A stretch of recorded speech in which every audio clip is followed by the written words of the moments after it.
நீங்க படிச்சு ரசிச்ச காசிப் என்ன, இரிட்டேட்டான காசிப் என்ன? நீங்க படிச்சு ரசிச்ச காசிப் என்ன, இரிட்டேட் ஆன காசிப் என்ன? இரிட்டேட் ஆகிற காசிப் தான் நான் ரொம்ப படித்து ரசிப்பேன். அது ஒரு மாதிரி ஜாலியாக இருக்கும்.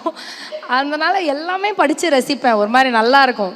என்னடா அது அப்படின்னு சொல்லிட்டு ஃபோட்டோஸ் மட்டும் கொஞ்சம் நல்லா போட்டிருக்கலாமேன்னு கொஞ்சம் ஃபீல் பண்ணுவேனே தவிர எல்லாமே நான் ரசிப்பேன். அக்கா ரீசெண்டா அந்த மாதிரி ரொம்ப என்னடா இப்படி எழுதிருக்கீங்க காசிப்ல, நீங்களே வந்து ஆச்சரியப்பட்ட என் காசிப் பெட்டுக்கு அடியில் நான் ஏதோ 200 கோடி வர்த்து இது தங்கம் வந்து பிஸ்கெட்டாக நான் வந்து பதுக்கி வச்சிருக்கேன்னு ஒருத்தன் போட்டிருக்கான்.